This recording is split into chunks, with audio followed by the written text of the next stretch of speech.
so many incredible miracles have manifested into my life since I began practicing this meditation. I am well. I am perfect health. I am that. I am. That is my affirmation. That is how I live. That is how I breathe. That is how I believe. In the book of Joel, there's a line that says, "Let the weak man say, I am strong." Now, one of the things that I want to leave you with here in the time that I have with you today is for you to become conscious of how you use this term, I am. I have a CD, along with my friend James Twyman, that is, what they did with this is, it comes from the Moses Code, which is a book I encourage you to look at, by James Twyman. And what they did is they took the sound in Hebrew of the letters that mean I am that I am. Supposedly this is what God said to Moses. And they have associated the sound with what those letters meant back 1,300 years before the birth of Christ, or 3,300 years ago, and come up with the sound. The sound is a meditation that I do every day. And what I recommend that you do, so what I encourage you to do in terms of manifesting, before I get into the principles, is to take out a piece of paper sometime when you're at home, and it sounds like a silly thing to do, but I want you to do it. And I want you to write at the top of that page the word that, T-H-A-T, that, okay? And under that heading, whatever it is that you would like to attract or manifest into your life, I would like you to just write that down, all right? So if it's a job that you want, if it's a relationship that you want, if it's a healing that you want, if it's abundance that you want to attract into your life, whatever it is, just place it underneath that.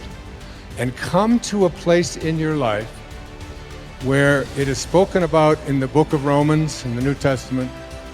He calls those things which do not exist as though they did. You must be able to get to this place in your life where you don't use the evidence of your senses, what your eyes tell you, what your ears tell you, what your stomach tells you, what you see written down, what the internet tells you. You want to be able to be in a place where you are living from the end as if what you would like to manifest is already there. To make a future dream, a present fact, you must assume the feeling of that wish as already being fulfilled. All I can say to you is that so many incredible miracles have manifested into my life since I began practicing this meditation. Life, in all its activities, everywhere manifest, is God in action. Remember what I said earlier, the life in your body is weightless, and it is God. It is what you originated from, it is what you will return to. It is where my mom is right now. And it is only through lack of the understanding of applied thought and feeling that mankind is constantly interrupting the pure flow of that perfect essence of life, which would, without interference, naturally express its perfection everywhere. Saint Germain has come to me. I feel as if I have spoken to him. And one of the things that I know from Saint Germain, from Babaji, is that it's only 1 in a million people who spend any amount of their time giving thanks to the I am presence that is your very essence, your being. Not giving thanks for all of the bounty that you have in your life and for your health and for all of the nice things, but to be in a state of gratitude for the awareness that who you are is this divine essence, this divine being.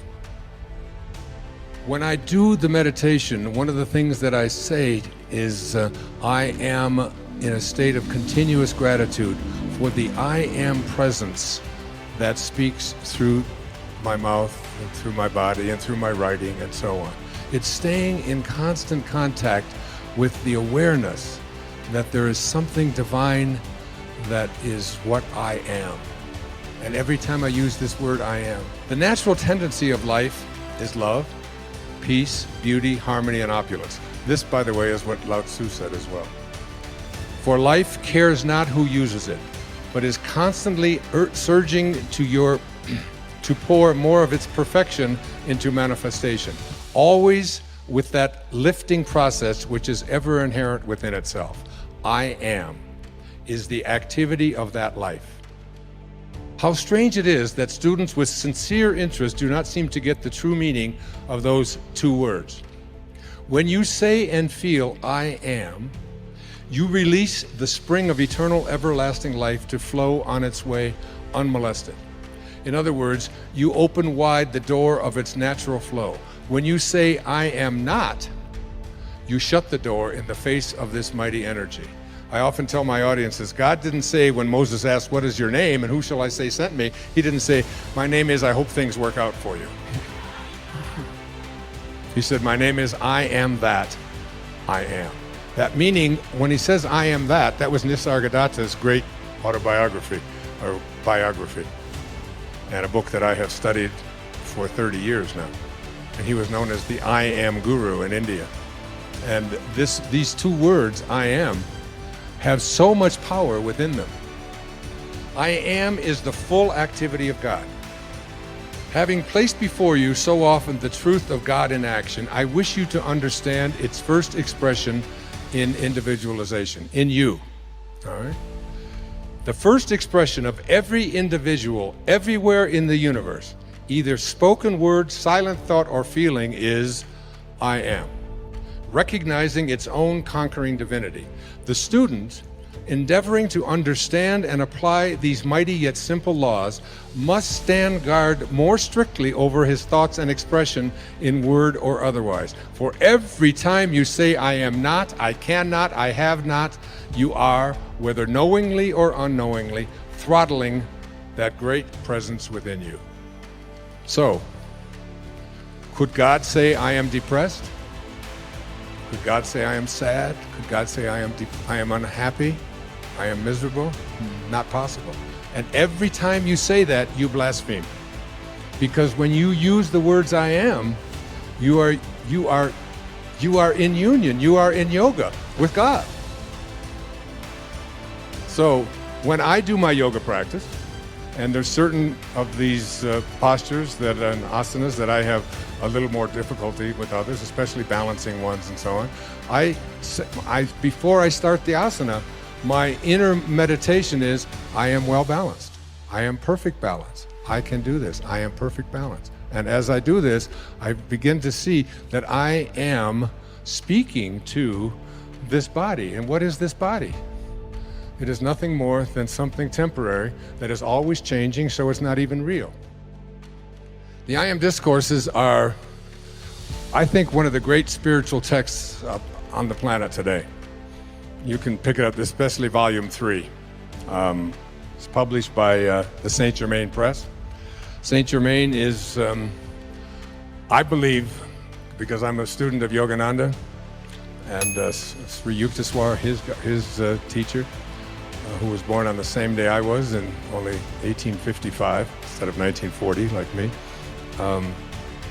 And they speak about this saint that is capable, who always keeps a young body, whose name is Babaji. How many have heard the name Babaji? Yeah, this is an audience, I don't have to ask that. Saint Germain is Babaji, in my opinion. This is someone who shows up in a young body, and when you read Ascended Masters Training, The Unveiled Mysteries, The Magic Presence, and the I Am discourses, which I have read all of them and studied them before I actually channeled Wishes Fulfilled.